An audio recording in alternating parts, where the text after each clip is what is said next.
Hello everyone, welcome back to my channel AG cam. तो आज मैं एक न्यूमेरिकल लेके आया हूँ आप लोगों के लिए।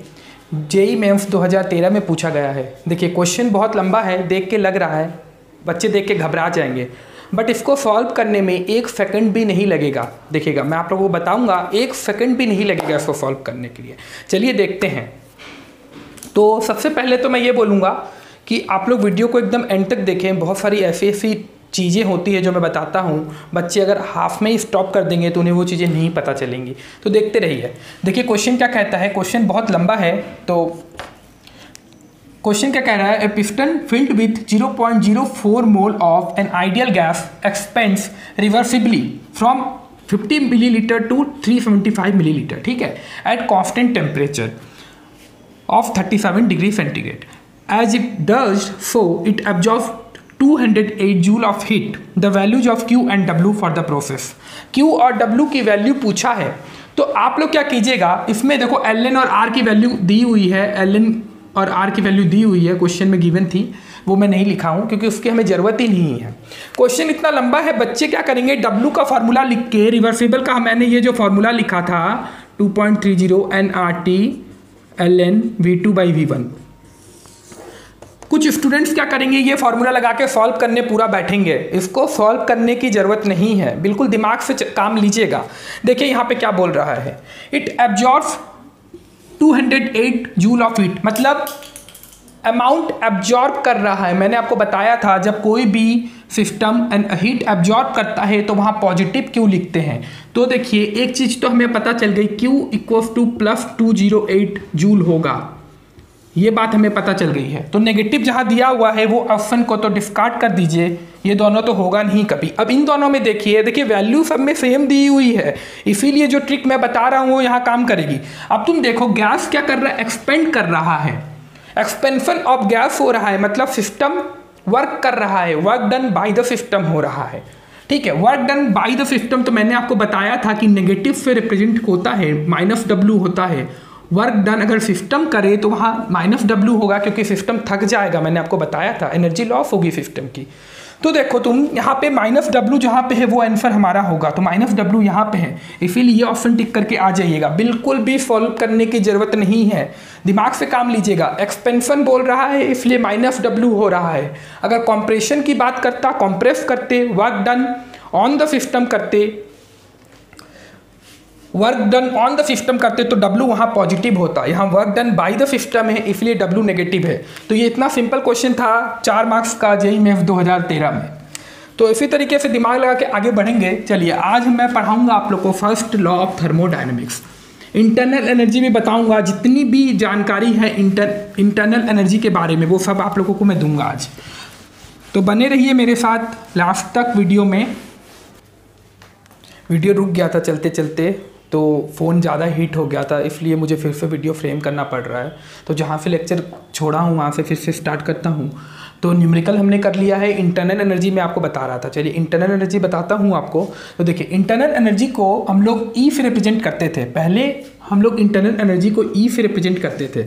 बाद में जब यूपेक आए, यूपेक ने क्या कहा, यूपेक के अकॉर्डिंग हम लोग इंटरनल एनर्जी को यू से रिप्रेजेंट करते हैं।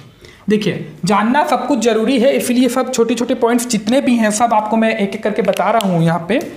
तो देखिए इंटरनल एनर्जी को ई से रिप्रेजेंट करते थे पहले, फिर बस यूपेक आया तो यू से रिप्रेजेंट करते हैं। इंटरनल एनर्जी का एक और नाम है जिसको इंट्रिंसिक एनर्जी बोलते हैं, इंट्रिंसिक एनर्जी भी बोला जाता है, ठीक है। तो इसकी जो डेफिनेशन है वो बता देता हूँ, energy possessed by all it's constituent molecules. कोई भी केमिकल रिएक्शन होता है तो वहाँ पे एनर्जी का एक्सचेंज होता है। इसका मतलब क्या होता है कि रिएक्टेंट और प्रोडक्ट जो भी बन रहे हैं उनकी खुद की एनर्जी होती है, उनके पास खुद की उनकी एनर्जी होती है। वही बोल रहे हैं कि energy possessed by all it's constituent molecules, उसके जितने भी अंदर में रिएक्टेंट और प्रोडक्ट के मॉलिक्यूल्स है वो अपनी खुद की एनर्जी रखते हैं in the form of, energy होती है in the form of translational energy, rotational energy, vibrational energy, potential energy due to the interaction between neighbouring particles, potential energy और इलेक्ट्रॉनिक एनर्जी, ठीक है, और इलेक्ट्रॉनिक एनर्जी। तो उसकी खुद की एनर्जी को ही इंटरनल एनर्जी बोला जाता है, ठीक है। तो बात हम लोग यहाँ पे आगे बढ़ाते हैं। तो एक इंटरव्यू में क्वेश्चन पूछा जाता है, जब भी आप इंटरव्यू देने जाओगे, अगर थर्मोडायनेमिक्स बताते हो कि मेरी फेवरेट टॉपिक है, तो एक क्वेश्चन जरूर पूछा जाएगा, 50% चांसेस है काफ़ी ज़्यादा, कि हम लोग absolute value of internal energy can't be determined. हम लोग change in internal energy determine कर सकते हैं, बट हम लोग इंटरनल एनर्जी की एब्सोल्यूट वैल्यू डिटरमाइन नहीं कर सकते हैं। तो पूछा जाएगा वेदर यू डिटरमाइन और नॉट इंटरनल एनर्जी, तो तुम्हें नो बोलना है, क्योंकि हम लोग एब्सोल्यूट वैल्यू इंटरनल एनर्जी की डिटरमाइन नहीं कर सकते। उसके पीछे का क्या रीजन है? Because it's not possible to determine the exact values of the constituent energy such as translational, vibrational, rotational, electronic energy और पोटेंशियल। ठीक है, एग्जैक्ट वैल्यू जो हमारी ये एनर्जी जो इसके अंदर में है मॉलिक्यूल के, ट्रांसलेशनल, वाइब्रेशनल, रोटेशनल और इलेक्ट्रॉनिक, इसकी तुम एग्जैक्ट वैल्यू डिटरमाइन नहीं कर सकते हो, इसीलिए तुम इंटरनल एनर्जी की वैल्यू नहीं डिटरमाइन कर सकते हो। हम लोग change in internal energy determine करते हैं, change in internal energy determine करते हैं, उसका फॉर्मूला होता है, चेंज इन इंटरनल एनर्जी हम लोग डिटरमाइन करते हैं, उसका फॉर्मूला होता है, जितनी भी इंटरनल एनर्जी होती है प्रोडक्ट की, उसको और रिएक्टेंट की जितनी इंटरनल एनर्जी होती है, तो प्रोडक्ट माइनस रिएक्टेंट करते हैं, तो हमें चेंज इन इंटरनल एनर्जी का फॉर्मूला मिलता है। अगर तुम्हारा डेल्टा यू अगर तुम्हारा पॉजिटिव है, इसका मतलब एब्जॉर्प्शन ऑफ हीट हो रहा है, वहाँ पे एनर्जी एब्जॉर्ब हो रही है। अगर माइनस नेगेटिव होता है, नेगेटिव में होता है, इसका मतलब इवोल्यूशन ऑफ हीट हो रहा है। और अगर डेल्टा यू इक्वल टू 0 हो रहा है, मतलब आइसोथर्मल कंडीशन है, टेम्परेचर कांस्टेंट है यहाँ पे। ठीक है, ध्यान दीजिएगा, टेम्परेचर कांस्टेंट है यहाँ पे। इंटरनल एनर्जी की बात यहाँ खत्म होती है, ये बहुत इंपॉर्टेंट है। मुझे लगता है आज के लेक्चर का सबसे इंपॉर्टेंट पॉइंट ही यही है कि absolute value of internal energy can't be determined. ठीक है, तो ये रिमूव कर रहा हूँ, स्क्रीनशॉट लेना है तो ले लीजिए। और हम लोग जानते हैं कि हमारा जो इंटरनल एनर्जी होता है वो स्टेट फंक्शन होता है। उसका एक छोटा सा एग्जाम्पल लूँगा और फिर आगे बढ़ूँगा। फर्स्ट लॉ ऑफ थर्मोडायनेमिक्स आज मैं आप लोगों को बताने वाला हूँ। ठीक है, तो इंटरनल एनर्जी हम लोग जानते हैं स्टेट फंक्शन है। ठीक है, उसके देखो एक्सप्लेनेशन कर देता हूँ। अगर तुम मान लो CaCO3 बनाते हो, तो CaCO3 तुम अगर बनाते हो तो कैल्शियम ऑक्साइड बनता है प्लस CO2 बनता है। और तुम एक तो प्रोसेस ये है CO2 को बनाने का, एक होता है कि अगर हम लोग बर्निंग ऑफ कोल को अगर हम लोग बर्न करते हैं तब भी हमें CO2 मिलता है, कंबस्शन रिएक्शन आप लोगों ने पढ़ा होगा। ठीक है, तो हम लोग अगर FTP पे बात करते हैं, FTP पे बात करते हैं, अगर इसकी सेम क्वांटिटी लेते हैं, 1 मोल ले लेते हैं, FTP पे बात करते हैं, तो तुम्हारी इन दोनों की फिक्स इंटरनल एनर्जी होगी। जितनी इंटरनल एनर्जी इसकी होगी उतनी ही इंटरनल एनर्जी इसकी भी होगी। तो देखो ये पाथ पे डिपेंड नहीं कर रहा, CO2 का जो एनर्जी है वो पाथ पे डिपेंड नहीं कर रही कि तुम उसे कैल्शियम कार्बोनेट से बना रहे हो या फिर तुम उसे कोयले को जला के बना रहे हो बाय बर्निंग ऑफ कोल। तो तुम्हें इस पे डिपेंड नहीं करती है, उसके फाइनल स्टेज पे डिपेंड करती है। जब वो बन गया है तो उसमें उतनी ही फिक्स इंटरनल एनर्जी है दोनों ही केस में। तो हम लोग प्रूव कर सकते हैं कि CO2 जो है, जो हमारी इंटरनल एनर्जी है, वो हमारा स्टेट फंक्शन है, नॉट पाथ फंक्शन। ठीक है, अब मैं first law of thermodynamics start करूंगा। अगर कॉपी पेन लेके बैठे हैं तो लिखते चलिए, शॉर्ट नोट्स बनाते चलिए, क्योंकि बहुत इंपॉर्टेंट अभी मैं बताऊंगा आप लोगों को। देखिए, फर्स्ट लॉ ऑफ थर्मोडायनेमिक्स में मैंने आपको ब्रीफ आइडिया दिया था जब मैं बताया था आप लोगों को कि हम लोग यहाँ पे एनर्जी कंजर्वेशन डील करते हैं, मतलब law of conservation of energy भी बोलते हैं इसको law of conservation of energy भी बोला जाता है।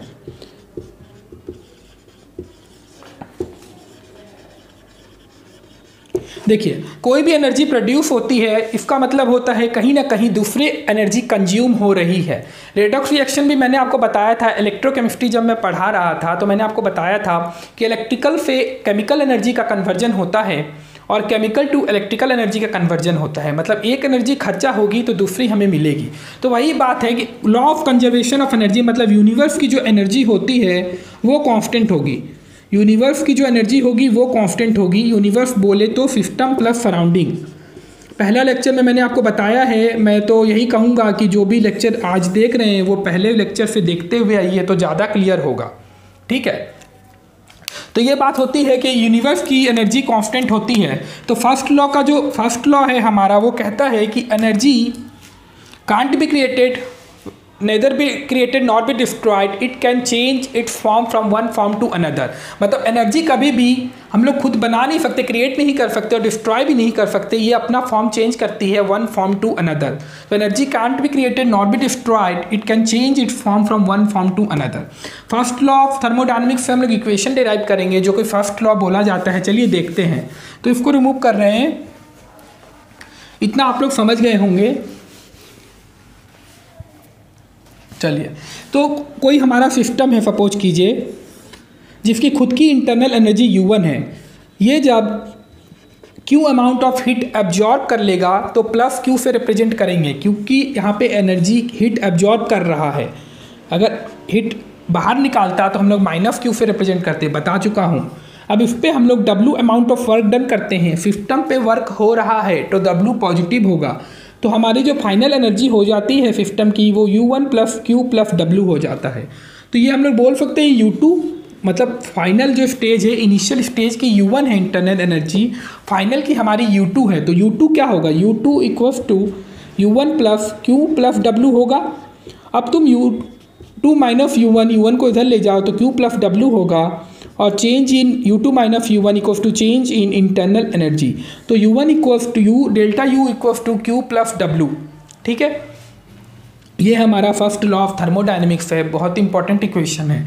अगर तुम W की बात करते हो तो वर्क डन, अगर प्रेशर वॉल्यूम वर्क हो रहा है तो W को हम लोग लिख सकते हैं P डेल V, ये लिख सकते हैं। चलिए, इसको ये अगर प्रेशर वॉल्यूम वर्क है तो P डेल V भी लिख सकते हो आप लोग। अब कुछ रिजल्ट्स हैं वो कंक्लूड करते हैं कि क्या रिजल्ट्स हम निकल के आती है, तो वो देखते हैं। चलिए, न्यूमेरिकल पॉइंट ऑफ व्यू से बहुत इंपॉर्टेंट है जो अभी बताऊंगा। एक क्या रिजल्ट्स निकल के आती है through first law of thermodynamics, एक एक करके देखिएगा। बहुत ही इंपॉर्टेंट है, बहुत ही इंपॉर्टेंट है। ब्रीफ में बताऊंगा, एक जगह पे पॉइंट रहेगा, स्क्रीनशॉट ले लीजिएगा या लिख लीजिए। तो चलिए, पहला पॉइंट देखते हैं कि जब हमारा टेम्परेचर कांस्टेंट हो, आइसोथर्मल की बात करते हैं तो डेल्टा U 0 होता है। बता चुका हूँ, अगर टेम्परेचर चेंज नहीं होगा तो इंटरनल एनर्जी पे फर्क नहीं पड़ता है, टेम्परेचर चेंज होता है तो एनर्जी बढ़ती है। आइसोथर्मल है, T कांस्टेंट है, T कांस्टेंट है, ठीक है, डेल्टा T 0 है तो डेल्टा U भी 0 होगा। ठीक है, चाहे एक्सपेंशन कराओ, रिवर्सिबल रिएक्शन कराओ, इरिवर्सिबल रिएक्शन कराओ, उससे कोई मतलब नहीं होता। तो देखो, अगर तुम्हारा U 0 हो जाएगा तो Q माइनस W हो जाएगा। इस पर पुट करो, U जब 0 हो जाएगा तो Q equals to minus W। तो रिवर्सिबल के केस में क्या होगा, W माइनस 2.303 होता है तो माइनस माइनस पॉजिटिव हो जाएगा, ये फॉर्मूला बनेगा। ये फॉर्मूला बनेगा W का, ठीक है, equals to Q equals to minus W। तो तुम W का फॉर्मूला माइनस 2.303 होता है, मैं बता रहा हूँ। तो जब यहाँ माइनस है तो माइनस माइनस पॉजिटिव हो जाएगा, तो समझ रहे हैं ना आप लोग। तो W से माइनस साइन हटा दीजिए, ये Q का हो जाएगा। अगर मान लो तुम अगर इरिवर्सिबल की बात करते हो तो वहाँ P एक्सटर्नल एल वी, ये फॉर्मूला हो जाएगा। ठीक है, अगर दूसरी बात करते हैं कि हमारा Q 0 हो जाए, एडियाबेटिक प्रोसेस की बात कर रहा हूँ, एडियाबेटिक में Q 0 होता है तो वहाँ पे क्या फॉर्मूला बनेगा, Q अगर 0 पुट कर दो यहाँ पे तो del U equals to W होगा, और ये वर्क कैसा होगा, एडियाबेटिक होगा। और यहाँ पे जो वॉल्स होंगी, जो बीकर की वॉल्स होंगी, जो बाउंड्री होगी, उसको एडियाबेटिक वॉल्स बोलेंगे, एडियाबेटिक वॉल्स बोलेंगे, क्योंकि वहाँ पे Q का कोई हीट का कोई एक्सचेंज नहीं होता। अगर तुम बात करते हो आइसोकोरिक प्रोसेस की बात करते हो, आइसोकोरिक में बताओ क्या कांस्टेंट होता है, बताया था ना मैंने आप लोगों को, डेल्टा V कांस्टेंट होता है। तो डेल्टा V जब 0 हो जाएगा तो W की वैल्यू भी 0 हो जाएगी। तो del U equals to Q at constant volume. तो तुम बोल सकते हो, इंटरनल एनर्जी को डिफाइन ऐसे भी कर सकते हैं, हीट एब्जॉर्ब्ड और liberated when volume will be the constant. Volume जब कांस्टेंट हो जाएगा, तो जो हीट हमारा निकलेगा वो हमारा इंटरनल एनर्जी के इक्वल हो जाता है एट कांस्टेंट वॉल्यूम। तो del U equals to Q भी लिख सकते हैं हम लोग, V यहाँ पे कांस्टेंट वॉल्यूम को सिंबल कर रहा है। चलिए, एक फोर्थ पॉइंट है, और अगर फ्री एक्सपेंशन होता है तो मैंने आप लोगों को बताया है फ्री एक्सटेंशन में पी एक्सटर्नल 0 हो जाता है। जब पी एक्सटर्नल 0 हो जाएगा तो डब्ल्यू 0 हो जाएगा और तुम्हारा क्यू 0 हो जाएगा और डेल यू भी 0 हो जाएगा। तीनों चीज़ें 0 हो जाती हैं free expansion in vacuum. Vacuum में जब फ्री एक्सपेंशन होता है तो वहाँ पी एक्सटर्नल 0 होता है, डब्ल्यू 0 होता है, क्यू 0 होता है, डेल यू 0 होता है। स्क्रीनशॉट ले लीजिएगा अगर लेना है तो आप लोगों को। फिर मैं आगे बढ़ता हूँ। तो एक टॉपिक और थोड़ा सा बताऊँगा आज आप लोगों को मैं, इतना आप लोगों को समझ में आ गया होगा। तो इसको हटा रहा हूँ, ले लिए होंगे स्क्रीनशॉट अभी तक आप लोग। देखिए मैंने बताया था क्यू डब्ल्यू हमारा पाथ फंक्शन होता है, तो उस पर थोड़ा लाइट डालना चाहूँगा, न्यूमेरिकल में भी काम आएगा वो concept. Q and W path function होता है। तो देखिए इसको प्रूव करते हैं मैथमेटिकली। तो जब हम लोग प्रेशर वॉल्यूम का ग्राफ बनाते हैं, प्रेशर और वॉल्यूम का, ठीक है, तो देखिए सपोज कीजिए ये हमारा V1 है, ये V2 है, ठीक है, ये V1 है, ये V2 है। तो एरिया अंडर जो कर्व होता है, area under PV curve is equal to work done, ये W को रिप्रेजेंट करता है। एरिया अंडर PV कर्व बहुत इंपॉर्टेंट है न्यूमेरिकल पॉइंट ऑफ व्यू से। Area under PV curve equal to work done. तो आप देखिए मैं 3 केस आप लोगों को बता रहा हूँ। पहला केस ये है, तो V1 से V2 तुम जाओगे तो एक केस हमारा ये भी हो सकता है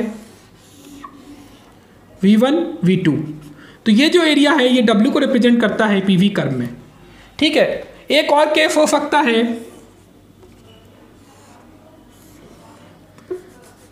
इसको रेक्टेंगल बनाइएगा, ठीक है, रेक्टेंगल बनाइएगा इसको।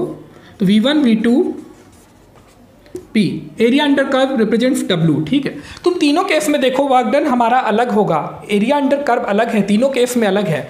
तो तुम इस इक्वेशन से देखो U equals to Q plus W, ठीक है, Q equals to U minus W, ठीक है। तो तुम देखो वर्क डन अलग हो रहा है, हर केस में वर्क डन अलग हो रहा है। U तुम्हारा डेल्टा U फिक्स है, तुम्हारा डेल्टा U फिक्स है, डेल्टा U फिक्स है क्योंकि ये स्टेट फंक्शन है। तो ये जब तुम फिक्स कर दोगे और W चेंज होगा तो Q में भी चेंज होगा, Q में भी चेंज होगा। तो Q and W path function है, क्योंकि देखो तुम्हारा पाथ तो तुम्हारा ये फॉलो कर रहा है तो इसका अलग है, ये पाथ फॉलो करेगा, ये पाथ फॉलो करेगा। तो वर्क डन हमारा पाथ पे डिपेंड कर रहा है, Q भी तुम्हारा पाथ पे डिपेंड करेगा क्योंकि ये फिक्स है, W उतना चेंज होगा, Q भी चेंज होगा। तो Q W पाथ फंक्शन है, न्यूमेरिकल पे आता है सॉल्व करने, तो एरिया अंडर कर्व निकालना पड़ता है वर्क डन के लिए। तो ये सारी बात खत्म होती है। आज का लेक्चर यहीं पे ख़त्म करूँगा। जो न्यूमेरिकल कराया हूँ पहले वो देखिएगा ध्यान से ज़्यादा न्यूमेरिकल प्रैक्टिस कीजिए। तो मिलते हैं फिर अगले लेक्चर में। वीडियो पसंद आए तो लाइक शेयर और सब्सक्राइब जरूर कीजिएगा।